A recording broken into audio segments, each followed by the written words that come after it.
Hello, everyone, and thank you for joining us for another episode of Truth to Life, where we discuss real issues that affect real people. Okay, in today's discussion, we're going to unwrap the topic of what is good hair and what is bad hair within the African American culture. We're also going to discuss who gets to define those parameters. Hope you have your pen and your pad. You ready? Come on, let's dig in. There are more white people in the United States of America than there are any other people, right? Okay, so it only follows logic that the majority of people in any nation would be the ones who dictate what the standards are, what is acceptable. And that's reasonable, right? Okay, no problem. Well, the problem comes in when we're talking about culture. See, no one can dictate what good hair is or bad hair except for the people from that culture. See, just because you have straight hair does not mean that your hair is any better than our curly and wavy hair. Where does that come from? That's not real, that's not fact. That's only your opinion based on your culture. That doesn't authorize you to demean any of us, nor does it position you to dictate or define what our cultural etiquette is. Our cultural etiquette is our cultural etiquette because it belongs to us. So we dictate, we define what our expressions should be, what good hair should be, what bad hair should be, or what it is, not what it should be, but what it is. This is what we do. Just like y'all dictate and define what your cultural etiquette is, we do the same thing. Every culture of people is responsible for defining their own cultural expressions and behaviors. See, we don't demean you for having straight hair, so why do you demean us for having curly or wavy hair? We don't demean you for not having curly and or wavy hair, so why do you do it to us? Perfectly reasonable question. See, when we want our hair straight, we straighten it simply because of variety of hairstyles. Anytime you see sisters with the fly different hairstyles and different colors, they simply do it because of variety, because we fly like that, because they can. You know what I'm saying?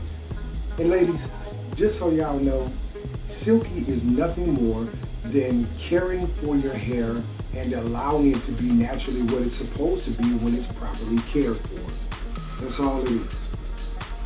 Your hair will be silky when you begin to feed it, nourish it, and properly care for it the way that it's supposed to be. That silk ain't going nowhere. It's just basically a matter of caring for something. Even when you wash your clothes, they get softer. And when you begin to add different detergents and softeners that are specifically to soften clothes, do you follow the logic? It's the same principle, the same logic. We have conditioners and other oils and greases and things of that nature to soften our hair, and it becomes silky as a result of doing so. So anything that you properly care for is going to be in its optimal condition. See, it's the glues, the dyes, and the super tight braids that are, as well as either washing your hair too much or not enough, and not properly conditioning it and caring for it, etc. These are the things that you guys do over periods of time, over years and years, and then eventually your hair becomes brittle and weak, and that's the reason why it begins to fall out and you get capetia and spots and little white blisters and things like that from overdoing it or not doing it enough. And then you develop bad hair, and then you are forced to wear wigs and weaves, etc. But when you properly care for your hair, our hair is just as silky and flowy and has body and all that just as anybody else's hair. It is not up to you, white America. It is not up to you, anyone else that's not African American, to dictate to us what good hair is. Good hair is what we say it is, not what you say it is. And see, this is all medical facts. You can look this up. Don't take my word for it. I'm not the authority on hair care, but you look it up, you'll see the same medical facts that I've seen myself. Another area that it affects us is in the workplace. Now, women have been fired, passed up for positions denied opportunities, and even hated on, all because of their hairstyle, hair color. Well, hair color, that can be an issue. I can see the logic in that in a professional setting, definitely. But the style of your hair, I mean, come on, man. If we wear braids, we're African people, so we wear braids or box braids. As long as it looks neat and clean and professional and well kept, then it shouldn't be a problem. But a lot of our sisters have been hated on in professional environments and denied opportunities and passed up on promotions and been condescended simply because of the color of their skin first and the style of their hair second. Where is this professional? What part of professionalism or professional etiquette is this? It's not. So you guys in corporate America need to check yourselves. It's not the employee. She's probably doing an outstanding job more than often and not being properly rewarded and or compensated for the hard work that she's putting in. But you have the audacity to deny her a promotion or pass her up on any kind of opportunity because of her hair or skin color. Stop it. It's about as ridiculous as saying that a woman cannot run a company or corporation simply because she's a woman. If you got the brain and the know-how, you can do anything that you set your mind to, provided you also have the physical strength and the agility that correspond to whatever your aspirations may be. White women's straight hair is not how we as an African people define what good hair is. It doesn't mean it's good just because it's straight. It simply means that it's straight. Those are the facts. A lot of sisters tend to wear the straight hair look, and it's fly. I love it. But many of them don't as well. So this hairstyle is not indicative of the character of the individual or the job that she can do. So y'all need to stop that. Just really, that is so antiquated. That is such an antiquated mindset, belief system that you should probably be in a cage somewhere. See, everyone's hair gets tangled when you don't properly maintain it. And if you have short hair and you're of the African descent, well, and you don't maintain it, that's when you have these little beads, what we call naps. See, these are naps. This is our definition of what bad hair is, according to how we, as an African people, African American people, or African Swiss, or Canadian, or whoever you may be, we all come from the planet of Africa, from the continent of Africa. Yeah, that's clear. I like that. Planet Africa, for sure. Now, this is what we call good hair. You see how smooth and flowy it is? You see the silky, keyword being silky waves. See how they flow? Okay, now see this hairstyle here? You see the curls? Okay, now you see this one here? This is my hair. I take care of my hair. Same thing. And it's just one of many examples of what we define as good hair. Not you. We, us. See this right here? This here, see this brown skin? And I love it. This is how and what we define as good hair. It's just different. Our hair is good hair, just like your hair is good hair. But they're just two different types of hair. That's all. It's not a good thing or a bad thing. It's just a thing that is. Period.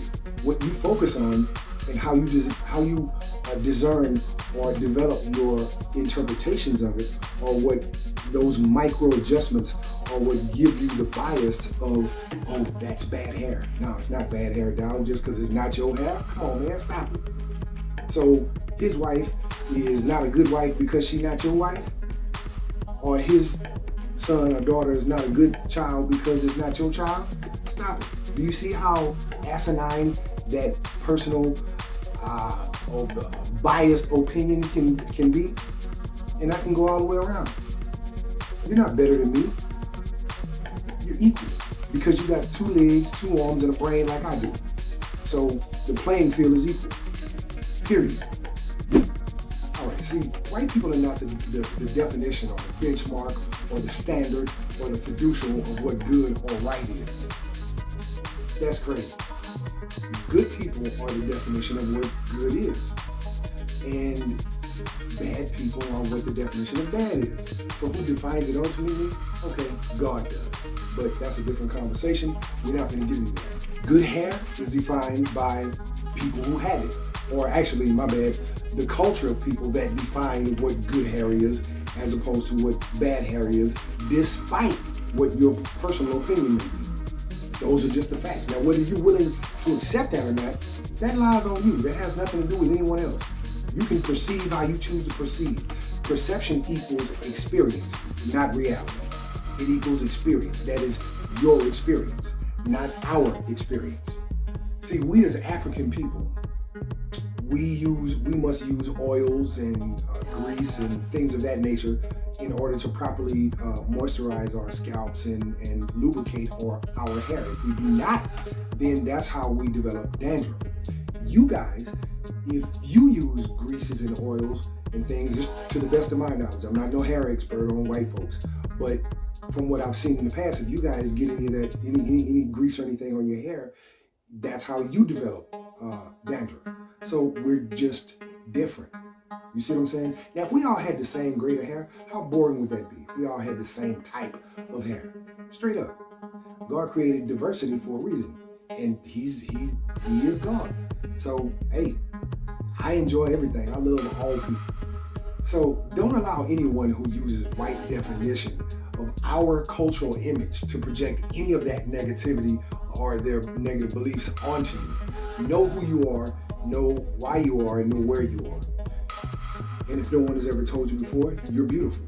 I'm telling you now, you are a beautiful person. You are a beautiful woman. And your hair is beautiful. So rock it to the fullest. Remember this. Anything that you take care of takes care of you.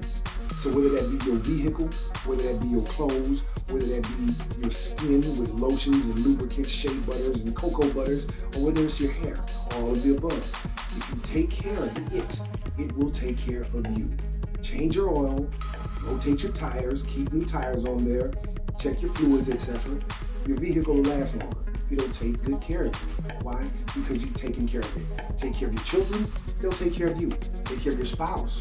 Don't make her do all the work. She'll take care of you. See what I'm saying? See how it goes? It's a reciprocating thing. So before we wrap this all up, I just want to say one last thing. Remember, you are beautiful in your skin. Don't let nobody hate on you and tell you or change your mind. People are going to talk. That's what people do. Some people will speak good of you. Some people will speak bad of you. But you cannot allow people's opinions of you to dictate your worldview, your paradigm, or cause you to deviate from your original goal. Yeah, sure, it's not good, but you gotta develop thick skin, baby. People are gonna talk. You can't have this thin skin out here in corporate America. It's the same, man. People are animals. There are beasts out there. And it's a dog-eat-dog world. So, only the strong will survive. So you got to grind. Let it roll out. Shake it off. You know how we do that? That's part of our culture too. Yeah, like, oh, you hating on me? No problem. Watch me grind. I measure revenge by success, baby. Watch me grind. It's folk hating on me right now. But I'm too player to care. You know what I'm saying? Believe that, baby. Remember, that's an acronym. Productive life always yielding accomplishment. PLAYA. So, yeah, man, I'm going to grind and I'm going to shine. Period. That's just who I am.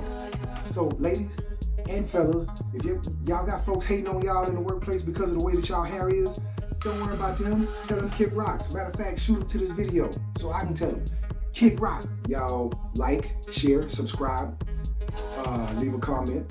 Thank y'all for coming to the channel. Remember, it's your boy Tony Max, because I do everything to the max, baby. I'll let your boy.